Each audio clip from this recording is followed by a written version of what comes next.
In Austin, I'm Mark Mullins. Austin leaders are working to bring in an outside firm to look at how the city spends your money.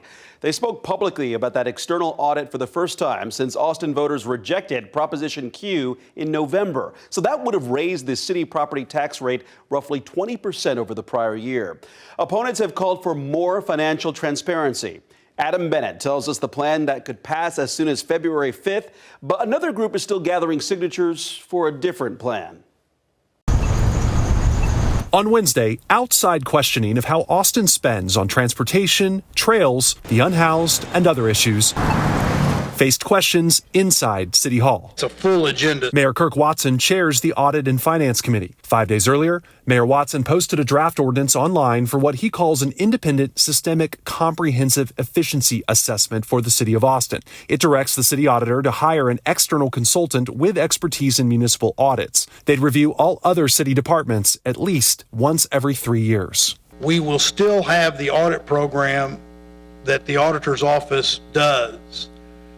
But this allows for us to have a citywide, systemic, and systematic, transparent audit process across the board. City Auditor Jason Hadavi said he'd break up the assessment cycle over several years because of the city's size and complexity. It gives the manager time to implement those recommendations. Some of them may be heavier recommendations that are going to take longer than just a year. The plan has critics. I really appreciate the work going into the ordinance, which is calling for an audit. But Austinite Jeffrey Bowen prefers the external audit the group Save Austin Now is working to place on the May ballot. Bowen believes that's harder to overturn later. I still believe that there's many items in both of these that overlap each other. They talk about the same thing. This needs to be part of the charter amendment. Food for thought as council ponders its next move. Adam Bennett reporting. Save Austin Now has until the end of the month to get the required signatures for the ballot item. One big unanswered question from council members today: how much would this outside audit cost?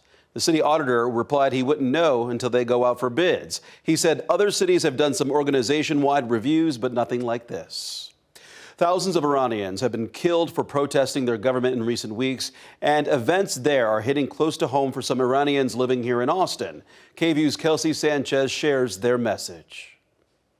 Mojdeh Garbi says her family has long fought for freedom in Iran. Here, she wants to amplify their voices. It is very personal. We both have a lot of family in Iran. We have not heard from them for many days now. She and Armin Salek, who are part of the Austin Iranian Professionals Association, say they're open to options that lead to a regime change. Freedom for Iran! For weeks, human rights organizations say protests against the Iranian regime have led to executions, and the government has cut off internet and phone access. One of the major issues that comes with the lack of communication in and out of Iran is that the narrative can be completely transformed by the regime.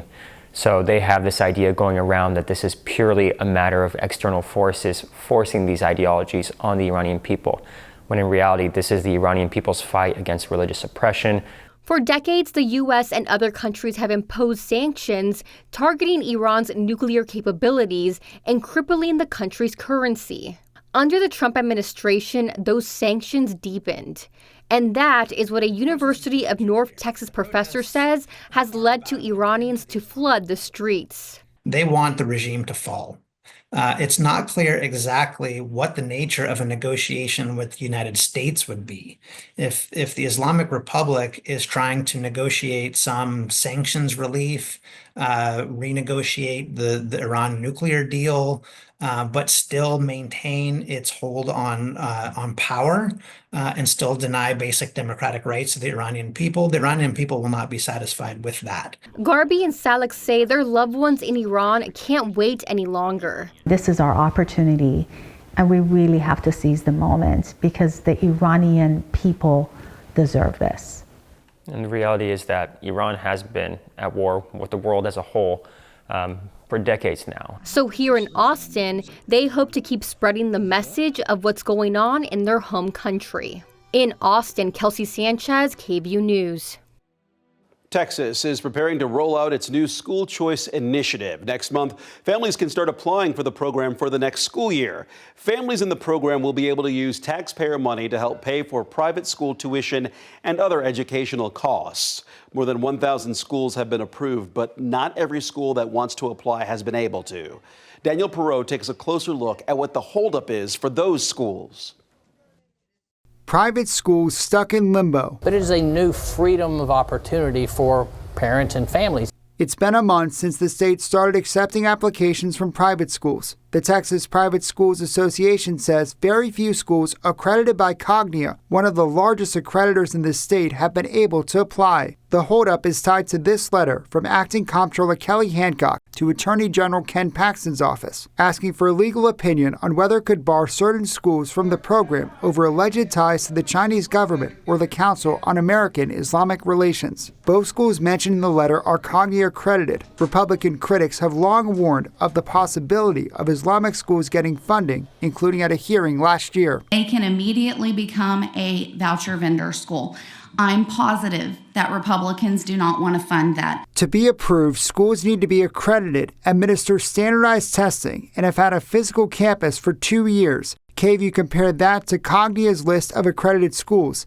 At least 15 Islamic-focused schools in Texas meet that criteria. None have so far been approved.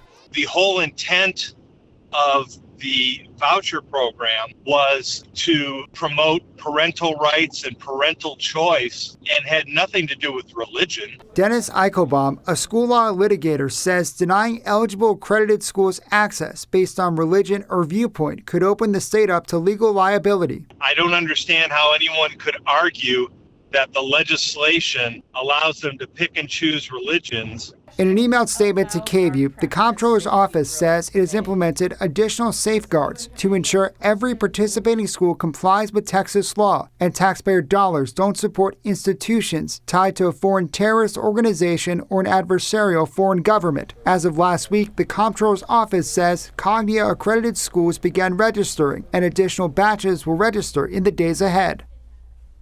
That was Daniel Perot reporting. Cognia says it has reached out to the Comptroller's office in hopes of finding a way forward. While an attorney general's opinion is not legally binding, the state could use it to justify barring schools from the program. Families can start applying for the program on February 4th. Those are the headlines in Austin. I'm Mark Mullins.